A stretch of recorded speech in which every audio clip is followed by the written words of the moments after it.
नमस्कार दोस्तों। आज हम बात करेंगे हॉलो कंक्रीट ब्लॉक्स की, जो कि ब्रिक्स की जगह पे सब्स्टिट्यूट की तरह यूज किया जाता है। ये हॉलो कंक्रीट ब्लॉक्स आजकल बहुत प्रचलन में हैं। और ये जो है सीमेंट, एग्रीगेट, सैंड और वाटर, इनका एक प्रोपोर्शनेट मिक्स है, जिनको कि मोल्ड में डाल के हाई प्रेशर पे कंप्रेस करके कंक्रीट ब्लॉक के रूप में तैयार किया जाता है। या वाटर रेजिस्टेंट होते हैं, हीट रेजिस्टेंट होते हैं, फायर रेजिस्टेंट होते हैं, ड्यूरेबल होते हैं। और जनरली अल्कलीज और एसिड का इनके ऊपर प्रभाव बहुत कम पड़ता है। इनका वाटर एब्जॉर्प्शन बहुत कम होता है और क्यूरिंग के लिए इन ब्रिक्स को वाटर की जरूरत कम होती है। या ब्रिक्स दो प्रकार के होते हैं। पहला होता है solid concrete block. Right hand side पे फिगर में आप देख पा रहे होंगे, ठोस पूरी एक ब्रिक है।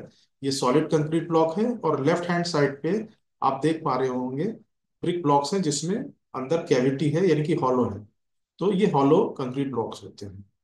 कंक्रीट की जो ईंटें होती हैं, इनको बनाने के लिए 5 स्टेप्स का एक प्रोसेस होता है, उसको फॉलो किया जाता है। पहला है प्रोपोर्शनिंग, दूसरा है मिक्सिंग, तीसरा है मोल्डिंग, चौथा है क्योरिंग और पांचवा है ट्यूबिंग।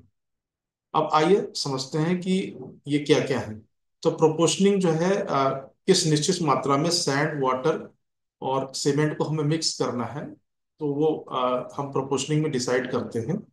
ये इंग्रेडिएंट्स जो कि हॉलो ब्लॉक्स के हैं, इनको मिक्स करने के लिए एक मशीन का इस्तेमाल किया जाता है। मिक्स करने के बाद इनको जो है मोल्ड में डाला जाता है और फिर क्योरिंग एंड क्यूबिंग की जाती है। ये मशीन आप देख पा रहे होंगे वीडियो में। इसमें जेसीबी के माध्यम से कंक्रीट, सीमेंट, ऐश, एग्रीगेट, वाटर अलग अलग हूप्स में डाले जाते हैं। और जिस प्रोपोर्शन में डिसाइड किया गया होता है, उस प्रोपोर्शन में इन हूप्स के द्वारा जो है मटेरियल नीचे गिरता है। ये देखिए गिर रहा है। और तीनों मटेरियल को मिक्स किया जाता है, छान के मिक्स किया जाता है, ताकि जो है गंदगी नीचे ना जाए। इनको यहाँ पे प्रोपोर्शन करके, यानी कि प्रोपोर्शनिंग करके मिक्सिंग कर दी जाती है। और ये देखिए मिक्सिंग होके ये एक जगह कलेक्ट हो जाता है। फिर इस कलेक्टेड मटेरियल को इकट्ठा करके, लिफ्ट करके ऊपर ले जाया जाता है। इसमें अभी पानी नहीं ऐड किया गया है, तो केमिकल प्रोसेस नहीं चालू किया है हुआ है इसमें। तो ये ऊपर ले जाके जो है इसको मिक्स को एलिवेट करके नेक्स्ट स्टेप में जो है मशीन में गिरा दिया जाता है, जिसमें केमिकल्स और वाटर, पानी इसमें मिक्स किया जाता है। बैच, पूरे पूरे बैच को मिक्स करके फिर इनको जो है कन्वेयर बेल्ट के थ्रू आगे बढ़ा जाता है। कन्वेयर बेल्ट पे आप देख पा रहे होंगे जो मिक्स मटेरियल है वाटर के साथ, यानी कि अब ये प्लास्टिक हो गया है, इसको आगे जो है कन्वेयर बेल्ट के थ्रू नेक्स्ट स्टेप के लिए गुजारा जाता है। नेक्स्ट स्टेप में जो है ये जो है कंप्रेसिंग मशीन में जा रहा है, जहाँ एक हाइड्रोलिक प्रेस होता है। सबसे पहले तो ये मिक्स मटेरियल जिसमें water, cement, aggregate proper proportion में मिक्स करके इनको जो है कन्वेयर बेल्ट के थ्रू कंप्रेसिंग मशीन में डाल जाता है। कंप्रेसिंग मशीन में नीचे मोल्ड होता है, जिसमें ब्रिक के ब्लॉक्स आपके बनते हैं। और ये देखिए ऊपर से जो है प्लास्टिक मिक्स नीचे आया, नीचे मोल्डिंग ब्लॉक है। इसमें निश्चित अनुपात में जो कि जितनी क्वांटिटी चाहिए है, वो मिक्स अपने आप जो है मोल्ड में से जो ऊपर इकट्ठा हुआ है वहां से मशीन रिलीज करती है। देखिए ब्रिक के लिए जितना क्वांटिटी का मटेरियल चाहिए था, वो मशीन ने रिलीज कर दिया। और रिलीज करने के बाद इसको जो है मोल्ड में डाल के आगे बढ़ाया जाता है। यहाँ से मोल्ड में डाल के आगे बढ़ाने पे देखिएगा ये मटेरियल रिलीज हुआ, मोल्ड में आगे बढ़ाया गया। ये मटेरियल जो है नीचे मोल्ड में भर गया। मोल्ड में भरने के बाद इसको ऊपर हाइड्रोलिक प्रेस किया गया, वाइब्रेट किया गया। वाइब्रेट करने के बाद जब मशीन ने वापस लिफ्ट किया, तो ब्रिक की एक लेयर तैयार हो जाती है। यही प्रोसेस बार बार रिपीट किया जाता है और हमारी ब्रिक्स जो है आगे तैयार होती रहती है। जो मोल्ड होता है जिसमें कंक्रीट गिरता है, वह यह निश्चित करता है कि जो ब्रिक हमारी तैयार होगी, ये सॉलिड कंक्रीट ब्लॉक होगा या हॉलो कंक्रीट ब्लॉक होगा। सॉलिड कंक्रीट ब्लॉक, ये एग्जांपल जो वीडियो आप देख रहे हैं इसमें सॉलिड कंक्रीट ब्लॉक तैयार हो रहा है। हॉलो कंक्रीट ब्लॉक के लिए जो मशीन का नीचे मोल्ड होता है, वो दूसरे प्रकार का होता है, जिसमें हॉलो ब्रिक्स तैयार की जाती है। तो ये देखिए बन के आपकी जो सॉलिड कंक्रीट ब्लॉक्स जो है बन के बाहर निकल रहे हैं। और ये अभी ताज़ा है, नया मतलब तैयार होकर निकला है। तो अभी इसमें बहुत ज़्यादा स्ट्रेंथ नहीं है। इनको जो है एक के ऊपर एक स्टैक कर लिया जाता है। मोल्डिंग के बाद जो है ये जो कंप्रेशन होता है मशीन में और ये ब्रिक बन के निकल रही है, तो इस प्रोसेस को मोल्डिंग बोलते हैं। तो मोल्डिंग के बाद स्टैकिंग होता है। ये देखिए एक के ऊपर एक जो है ब्रिक्स को रखा जा रहा है, इस प्रोसेस को हम स्टैकिंग बोलते हैं। यानी कि मोल्डिंग प्रोसेस में ब्रिक्स तैयार हो रही है हमारी, और मोल्डिंग से जो ब्रिक्स निकल रही है उनको एक के ऊपर यानी कि हम इसको स्टैकिंग कर रहे हैं। कॉम्पैक्टिंग के साथ जो है वाइब्रेशन होना जरूरी है, ताकि जो है कोई गैप्स, एयर गैप्स या मटेरियल के बीच का गैप ना रहे, और मटेरियल जो है टाइटली कंसोलिडेट हो जाए। जब ये ब्रिक्स एक के ऊपर एक स्टैक हो जाती हैं और कुछ सिग्निफिकेंट अमाउंट में कलेक्ट हो जाती हैं, जैसे ही मशीन की कैपेसिटी होती है, तो इनको जो है हम ट्रेलर के माध्यम से उठा के और आगे क्योरिंग और क्यूबिंग प्रोसेस के लिए ले जाते हैं, जहां पे इनको सुखाया जाता है, पकाया जाता है, और सेट ये ब्रिक्स सेट होके हार्ड एंड स्ट्रांग हो जाती है, मजबूत हो जाती है।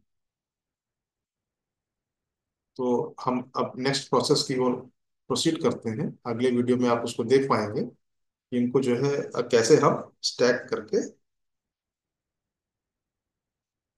सुखाते हैं। ये वाइब्रेशन हो रहा है, देख पा रहे होंगे मशीन में। वाइब्रेशन की वजह से कॉम्पैक्शन बहुत अच्छा होता है।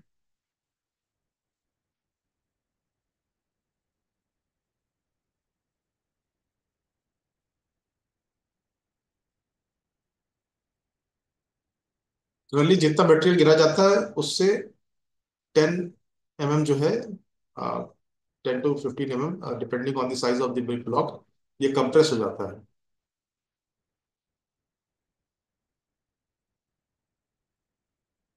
इस वीडियो में जो मशीन्स हैं ये ऑटोमेटेड हैं। अब अगला प्रोसेस हमारा जो है क्योरिंग का स्टार्ट होगा, जहाँ पे ये ब्रिक्स जो है हम उठा के ले जाएंगे और इनको सुखाएंगे, ताकि इनमें डिजायर्ड स्ट्रेंथ समय के साथ डेवलप हो जाए। ये आप जो है लिफ्टिंग ट्रेलर है, देखिए लिफ्ट कर रहा है ब्रिक ब्लॉक्स को। चार जो है लेयर्स जो है लिफ्ट हो रही है एक बार में, और इनको अब ये लेके जाएगा जहाँ पे इनको हम सुखाने का काम करेंगे। तो ये क्यूरिंग एंड ड्राइंग प्रोसेस जो है वो अब हमारा स्टार्ट होगा। जो भी कैलकुलेटेड टाइम है उस टाइम पीरियड के लिए इनको हम जो है ड्राई होने के लिए छोड़ देंगे। ड्राई होने के बाद जब इसमें स्ट्रेंथ आ जाएगी, इन ब्रिक्स को हम ये देखिए स्टैक कर लेते हैं, जिसे हम क्यूबिंग कहते हैं। और फिर इनको कलेक्ट करके एक जगह पे स्टैक करते हैं, और अब ये मार्केट में सेल होने के लिए रेडी है, तैयार हो गई। ये आप देख पा रहे होंगे जो रेडीमेड ब्रिक्स हैं, क्यूरिंग के बाद स्टैक करके रखी गई हैं, और ये मार्केट में सेल होने के लिए तैयार है।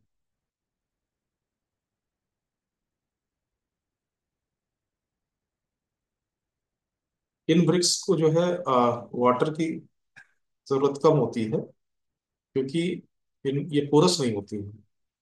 तो इस ये एक तरह से वाटर रेजिस्टेंट होती हैं। दूसरा क्या है कि इसमें कंक्रीट और ऐश मिला होता है, तो ये फायर रिटार्डेंट भी होती हैं। इनमें श्रिंकेज ना के बराबर होता है, इनसिग्निफिकेंट होता है।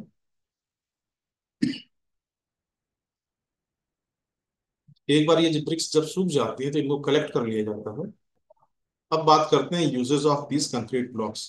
तो ये कंक्रीट ब्लॉक्स जो है building foundation, retaining walls, curtain walls, garden walls, paving, अलग अलग जगहों पे इस्तेमाल की जाती हैं। इनको हम generally non load bearing walls की तरह इस्तेमाल करते हैं।